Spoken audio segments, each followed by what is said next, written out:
जहां एक तरफ बेटी बचाओ बेटी पढ़ाओ महिलाओं को आगे बढ़ाने के लिए सरकार कानून बना रही, वहीं दूसरी तरफ महिलाएं अत्याचार का भी शिकार हो रही हैं। ऐसी ही एक महिला कादीपुर गांव से प्रोमिला यादव, जो कि शुरू से ही घरेलू हिंसा का शिकार रही हैं।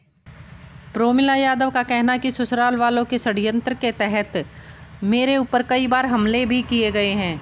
प्रोमिला यादव का कहना कि मेरी शादी सन 2000 में हुई थी, जब मेरे पति शराबी हैं तो मेरे ससुराल वाले मुझसे शुरू से ही मुझे घरेलू हिंसा का शिकार रखा है। मेरे साथ अत्याचार, मारपीट, घरेलू लड़ाई।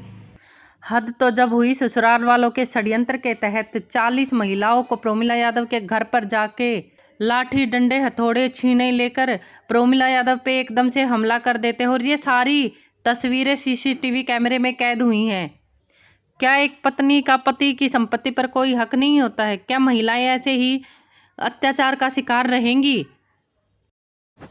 आप इन तस्वीरों में देख सकते हैं कि इस महिला के ऊपर कैसे हमला किया जा रहा है और कितनी औरतें हैं, इन्होंने अपना मुंह बांध कर हमला कर रहे हैं। किसी के हाथ में छीनी है, किसी के में हथौड़ा है, किसी के में कुछ हथियार है। तो आप देख रहे हैं कि देखो कैसे महिलाओं कैसे मार पीट करके घर से निकालने के षड्यंत्र रचा जा रहा है ससुराल वालों की तरफ से।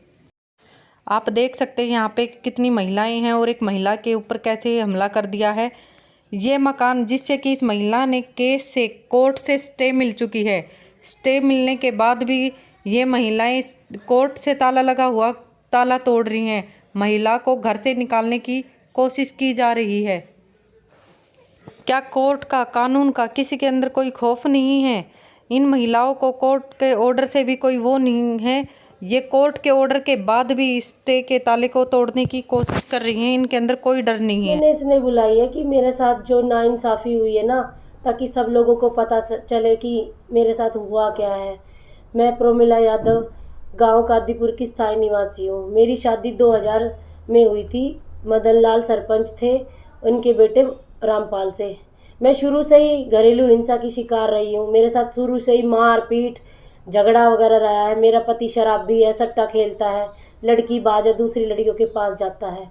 अब इन्होंने 2020 में जो है मेरे ससुर ने षड्यंत्र रच के जो मेरे हिस्से की प्रॉपर्टी आई थी 4000 गज में से इन्होंने मुझे 800 गज दी थी।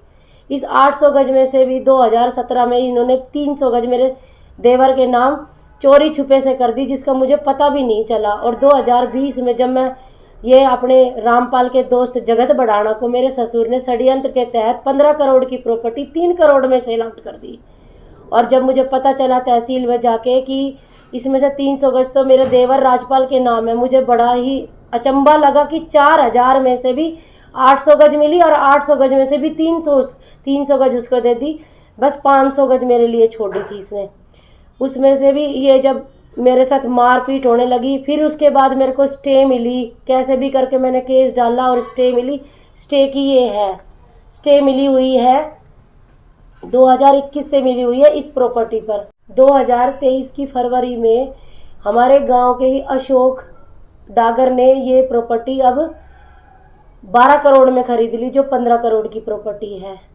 उसके पहले मैं इनके बेटे राजीव सिंह और इनकी पत्नी सूजो से खरीदी प्रॉपर्टी ये ना जगत बढ़ाना से खरीद ली। अब ये इन्होंने इसको जगत बढ़ाना जिसने पहले ये प्रॉपर्टी खरीदी थी, जो रामपाल का दोस्त है, जिसमें मेरे ससुर ने सिर्फ उसको वैसे मुझे इस घर से निकालने के लिए वैसे ही 3 करोड़ में लिखवाई थी प्रॉपर्टी, जो है कि ये इधर से निकल जाएगी, हम तेरे को वैसे ही छोटे मोटे दस्तावेज के रूप में रखवा रहे प्रॉपर्टी और हमें वापस दे देना। क्या जगत बढ़ाना के नाम पे कोई रजिस्ट्री हुई थी? हाँ, जगत बढ़ाना के नाम पे रजिस्ट्री हुई थी 2020 में दिसंबर में, 23 दिसंबर को हुई थी।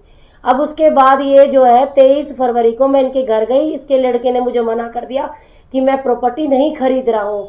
मैं आराम से बैठी थी, मुझे क्या पता इन्होंने षड्यंत्र जो है 1-1.5 महीने से नहीं 4 महीने से रचा हुआ था, जिसमें इन्होंने मेरा एक्सीडेंट भी कराया, जिसकी FIR दर्ज है सेक्टर शिवाजी नगर में 1906 नंबर है। इन्होंने मेरे को पूरी तरह से मारने की कोशिश करी, उसमें मैं बाल बची हूँ। तुम्हारे घर वालों ने? हाँ, मेरे ससुर ने, मेरी सास ने, मेरे देवर ने, और इसमें राजीव सीए और बिरम पार्षद यहाँ का पूरा हाथ है उसका मेरे को मरवाने में। सारा पैसा उसी का लगा हुआ है इस प्रॉपर्टी पर। 5 अप्रैल को कम से कम 40 औरतें मेरे घर में घुसी हैं, एक साथ घुसी हैं। सारों ने मुंह पे कपड़े बांधे हुए थे। मैं उनको मना करी थी, मेरे घर के ताले मत तोड़ो, आप कोर्ट का ऑर्डर लेके आओ इस घर, मतलब जब भी मेरे घर में आना।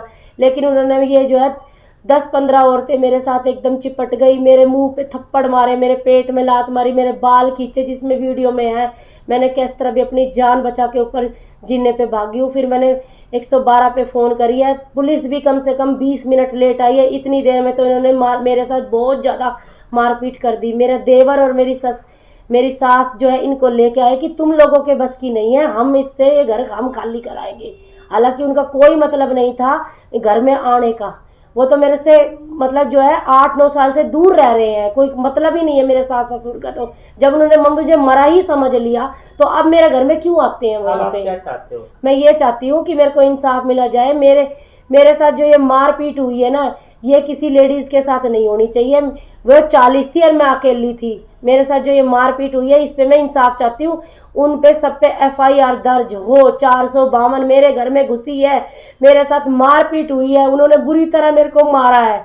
मैं ये चाहती हूँ कि पुलिस उन पे पूरी सख्त से सख्त कार्रवाई हो और उनको कानून के तहत 452 में कड़ी से कड़ी सजा मिले, ये चाहती हूँ। ऐसा हमला पहले भी हुआ? हाँ, 2 बार हो चुका है। ये पहले भी 10 मार्च को मेरे घर में घुसी थी और अब ये 5 अप्रैल को मेरे घर में घुसी है।